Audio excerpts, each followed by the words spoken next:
C'est-à-dire tout celui qui s'élève pour contredire la pensée du Christ. Parce qu'aujourd'hui, les Jézabel sont beaucoup dans nos églises.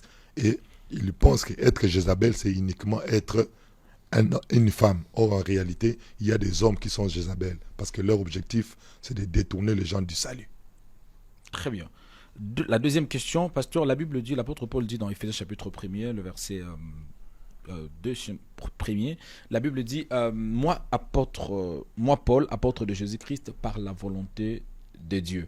Pourquoi c'est à jour? Pourquoi c'est complément? Parce que vous pouvez dire, moi Paul, apôtre de Jésus-Christ, cela suffit. Mais pourquoi ajouter par la volonté de Dieu? Et bien, j'ai béni le Seigneur par ça, parce qu'il commence d'abord avec Paul. Il dit, moi Paul. Or, en réalité, Paul, ce n'était pas son nom, c'était Saoul. C'était Saul. Il y a une différence entre Saul et Paul. Pourquoi il dit Paul? C'est parce que la vieille personne est morte. Il dit ce que je suis aujourd'hui, c'est une nouvelle personne. Et ce que je suis, c'est l'expression de la volonté de Dieu. Autrefois, j'étais prédicateur. Autrefois, j'étais enseignant. J'enseignais le synagogue. Je parlais, mais j'étais Saoul. Dans chaque homme, il y a la nature adamique et la nature christique. C'est ainsi, la plupart des gens me disent, une fois, j'ai dit, quand Dieu dit à Abraham, donne-moi ton fils unique, Dieu n'a pas menti. Il y a une différence entre Abraham et Abraham. Abraham, c'est celui qui rencontre Dieu. Abraham, c'est celui qui est transformé par Dieu. Abraham a un fils, Saoul. Abraham a un fils qui, j'ai oublié le nom. Ismaël? Non. Abraham a un seul fils, Ismaël, mais Abraham, Isaac. Ça dit c'est deux choses différentes. Ça veut dire que beaucoup de gens, quand ils lisent la Bible, ils ne savent pas voir cette différence. Il ne faut pas confondre. Quelqu'un dit, oh non, Sarah Zamoua Simabe. Oui, Sarah Zamoua Simabe, mais pas Saraï. C'est une autre chose, c'est Saraï, pas Sarah. Parce que Sarah, c'est une bonne femme. C'est elle qui dit, renvoie l'enfant, elle n'a pas droit à l'héritage. Pourquoi cet ajout en disant, moi Paul, serviteur de Christ, il fait le rajout pour dire que par la volonté de Dieu. Il veut dire, si autrefois j'étais Saul, aujourd'hui je suis Paul, c'est la volonté de Dieu qui s'est exprimée.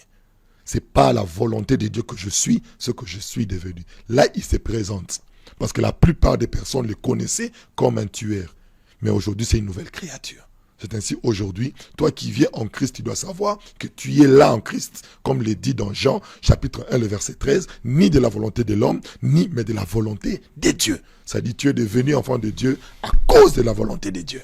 Pasteur Djumi Kilangalanga, l'apôtre Paul dit qui acquisera les élus de Dieu. Qui est un élu de Dieu?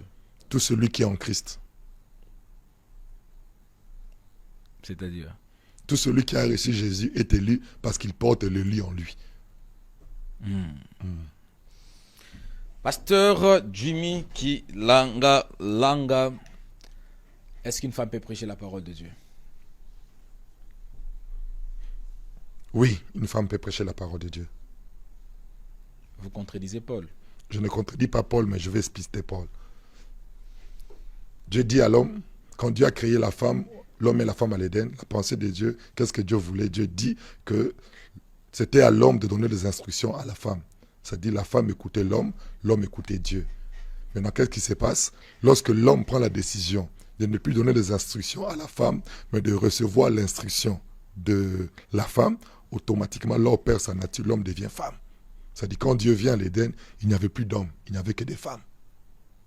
Et quand il l'a chassé, il n'y avait que des femmes. C'est pour cela Pilate va reconnaître que parmi les femmes, il va avoir un seul homme. Il va lever la voix et dire, voici l'homme.